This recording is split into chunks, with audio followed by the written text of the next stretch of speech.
डीपीडीसीच्या बैठकीत निधीच्या मुद्द्यावरून ठाकरेंचे आमदार महेश सावंत आक्रमक पोस्टर दाखवत सदा सरवणकर यांच्या निधीबाबतच्या वक्तव्याचा उल्लेख। माजी आमदारांना खूप निधी देऊनही कामं नाहीत, महेश सावंत आक्रमक।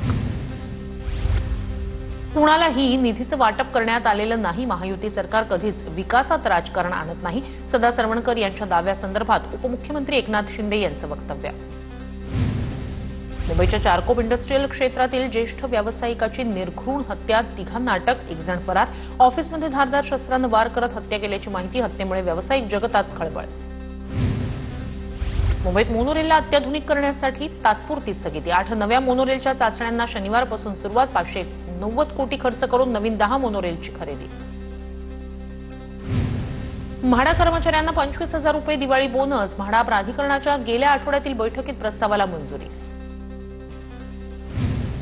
ठाणे महापालिकेकडून बेकायदा बांधकामांना संरक्षण। माजीवडातील इमारतींवर कारवाईचे आदेश। उच्च न्यायालयाकडून पालिकेला खडेबोल। जाहिरात फलकांवर राज्यात निर्बंध। जास्तीत जास्त 40 फुटाचा जाहिरात फलक लावता येणार। मर्यादेपेक्षा अधिक आकाराचे जाहिरात फलक हटवले जाणार।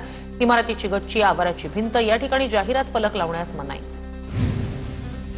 आंतरराष्ट्रीय मराठी मंडळ एक अभिनव उपक्रम राबवणार। छत्रपती शिवाजी महाराजांची ख्याती 7 समुद्रपार नेण्यासाठी उपक्रम। क्यूआर कोडद्वारे छत्रपती शिवरायांची माहिती जपानी भाषेत होणार उपलब्ध। मराठवाड्यातील अतिवृष्टीचा एसटी सेवेलाही फटका। महामार्गावर पाणी साचल्यानं एसटी बसच्या काही फेऱ्या रद्द। एसटीचं वेळापत्रक कोलमडल्यानं प्रवाशांचे हाल। आयसीसीनं अमेरिकेच्या क्रिकेट संघाला केलं निलंबित। आयसीसी सदस्य असताना यूएसए क्रिकेटकडून सातत्यानं जबाबदाऱ्यांचं उल्लंघन। खेळाच्या प्रतिमेला धक्का पोहोचवण्याचा प्रयत्न असल्याचं आयसीसीचं म्हणणं। जिल्हा परिषद निवडणूक डिसेंबरमध्ये होण्याची शक्यता। मतदार याद्या 27 ऑक्टोबरपर्यंत प्रसिद्ध करण्याचे आदेश। हरकती सूचनांसाठी 8 ते 14 ऑक्टोबर दरम्यानची मुदत।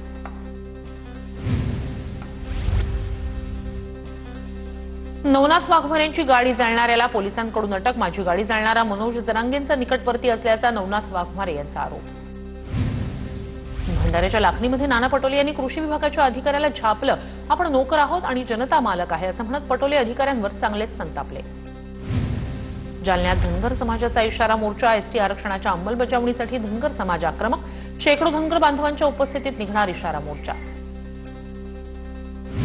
नागपूरमध्ये पिकांच्या पंचनाम्यासाठी महिला शेतकऱ्यांचं तहसील कार्यालयात आंदोलन। नरखेड तहसीलदारांच्या केबिनमध्ये भजन। फळगळ आणि पिकांच्या नुकसानीच्या पंचनाम्याची मागणी। ठाण्यात नवरात्रोत्सवानिमित्तानं महिलांसाठी विशेष रास गरबा। लोकमान्य नगरमधील विठ्ठल क्रीडा मंदिरात गरब्याचं आयोजन। 9 दिवस फक्त महिलांसाठी गरबा। ठाकरेंच्या शिवसेनेचे